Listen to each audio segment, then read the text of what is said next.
தப்பே பண்ணாம எதுக்கு குற்றத்தை ஒத்துக்கிட்டீங்க? லட்சக்கணக்கான பேருக்கு வழிகாட்டின உயிர் சார் உங்களது. அது இனி இருக்காதுன்னு அநியாயம் சார். ரீஅப்ளை பண்றதுக்கு கையெழுத்து போடுங்க சார். இப்ப எனக்கு ஏன் உயிர் முக்கியம் இல்ல, நான் காப்பாற்ற வேண்டியது என்னோட பொண்ணு. தயவு செஞ்சு நீங்க போங்க.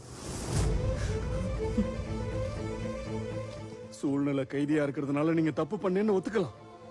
அந்த சட்டமும் ஒத்துக்கலாம், அந்த தர்மமும் ஒத்துக்கலாம். ஆனா தெய்வம் ஒத்துக்காது சார். உங்க மௌனமே புயலா மாறி வருமோ, உங்க கண்ணீரே வெள்ளமா மாறி வருமோ, இல்ல உங்களுக்கு நடந்த அநியாயமே ஆயுதமா மாறி வருமோ, முடிவு பண்றது அவன் சார், அந்த ஆண்டவன் சார்.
இன்னைக்கு நம்ம அனந்தபுரம் மொத்தமும் கோலாகலமா திருவிழா மாதிரி இருக்கிறதுக்கு காரணம் நம்ம மாநில முதலமைச்சர் ராயுடு அவர்களோட ஒரே பொண்ணான பிரியா ராவுக்கு கல்யாணம் நடக்கிறது தான். இந்த கல்யாணத்துக்கு ஸ்டேட் லெவல்ல இருந்தும் நேஷனல் லெவல்ல இருந்தும் நிறைய பொலிட்டிக்கல் லீடர்ஸ் வரதால இந்த இடமே பாக்குறதுக்கு ரொம்ப கோலாகலமா இருக்கு. நமஸ்தே சர்ஜி. நமஸ்தே. ஐயா, இவர் சதீஸ்கர் சிஎம். உள்ள போங்க. வணக்கம் பெரியய்யா. போப்பா, உள்ள போ. சரிங்கய்யா. இப்போ நம்ம ஸ்டேட்டோட கவர்னர் வராங்க. அவங்கள நம்ம ஸ்டேட்டோட சிஎஸ் மற்றும் போலீஸ் அதிகாரிங்க வரவேற்கிறாங்க. வணக்கம் மேடம். வணக்கம். வணக்கம் மேடம். எப்படி இருக்கீங்க? நல்லா இருக்கேன். வணக்கம். சிஎம் சார் எங்க இருக்காரு? இங்க இருக்காரு மேம்.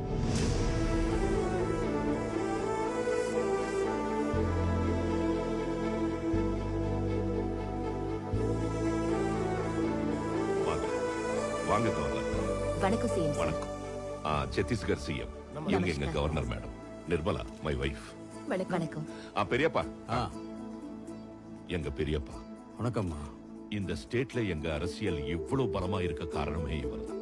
இவர் இல்லாம நாங்க யாரும் இல்ல. மாப்பிள்ளை யாரு சார்? எங்க அக்கா பையன் தான். இந்த ஸ்டேட்டை நான் பாத்துக்கிறேன், இந்த ஏரியாவை அவன் பாத்துக்கிறான். சோ அதிகாரத்தையும் உங்க கையில இருந்து போக விட மாட்டீங்க, பொண்ணையும் வீட்ல இருந்து போக விட மாட்டீங்க. Nice CM sir. Madam, Telangana CM பையன். எங்கப்பா உங்க அப்பா? சாரி அங்கிள், கொஞ்சம் புரோட்டோகால் பிஸியா இருக்காரு, அதனால தான் என்ன வச்சாரு. சரி சரி அங்கிள், பிரியா பார்த்து ஒரு ஹாய் சொல்லிட்டு வந்துடுறேன்.